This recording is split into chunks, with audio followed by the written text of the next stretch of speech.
Hi guys, I'm your English teacher Kay with ISpeakSpokeSpoken.com, and you can download these slides and take a quiz at the end to make sure that you've learned everything we're covering today. In these slides, we're looking at a complete guide to numbers in English. So let's start with the differences between a digit and a number. So digits are elements from 0 to 9, and a number is greater than 9 and it's made from a combination of digits. For example, the code has 4 digits, 1, 9, 7, 5. Each one of these is a digit. Or, for example, our company has over 300 employees. 300 is a number. It's greater than 9, so it's not a digit. And employees, make sure you're emphasizing the second syllable in the sentence. So let's look at the digits from 0 to 9. 0, 1, 2, 3, 4, 5, 6, 7, 8, 9. For example, he has 1 brother and 3 sisters. These are digits. She found $8 on the street. Now let's look at the teens, or numbers from 11 to 19. Make sure you pay attention to the stress so that you're pronouncing these numbers properly. 11, 12, 13, 14,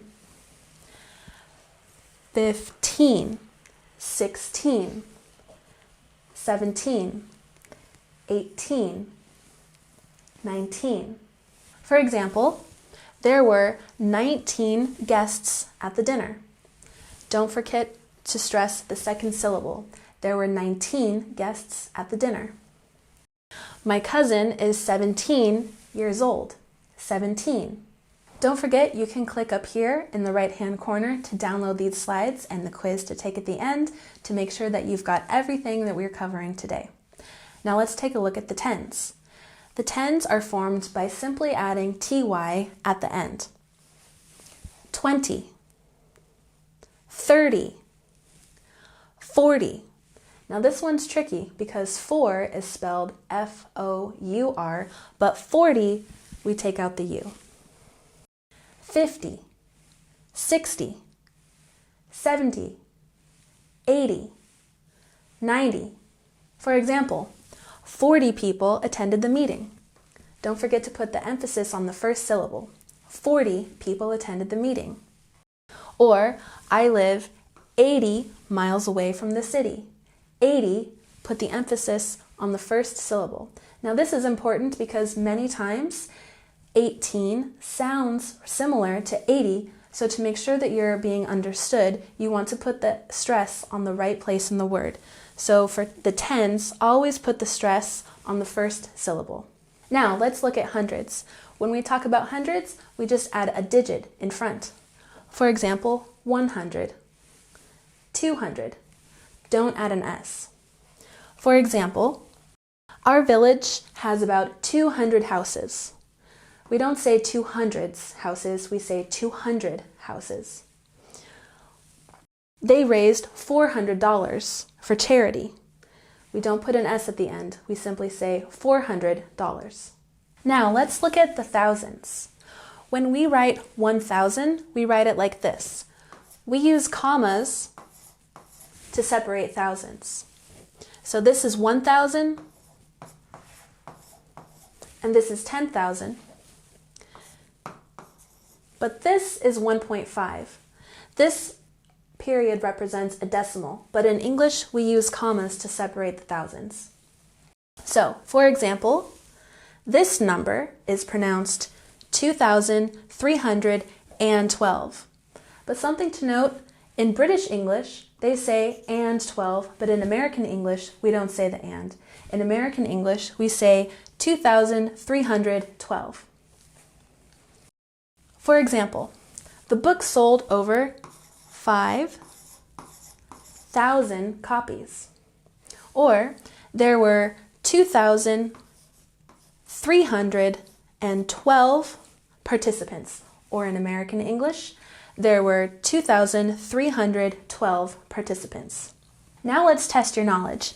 How would you say and write this number? Good. 11. And don't forget, your emphasis goes on the second syllable, 11. And this number? Good. 50. And don't forget the hyphen, 1. And the emphasis? On the first syllable, 51. Good. And this number, 19. And don't forget the emphasis on the second syllable, 19. This one, good. 100.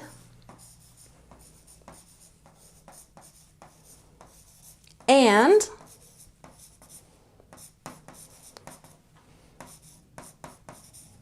32. And the hyphen. So remember, in British English, we say 132, but in American English, we say 132. And this one? Okay, 1,000.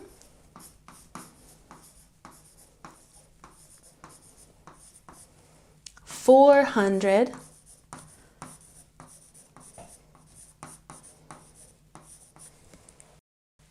And 90. Oops. Hyphen 8. So let's try this one more time. 1,498. Remember, don't forget your hyphen. So guys, thanks for joining me today. And remember, numbers are like a language in and of themselves. And it's important that you practice, practice, practice. So you can download these slides and take a quiz to make sure that you've learned everything we covered today. Once again, I'm Kay, your English teacher with ISpeakSpokeSpoken.com, and I look forward to seeing you again soon. Bye!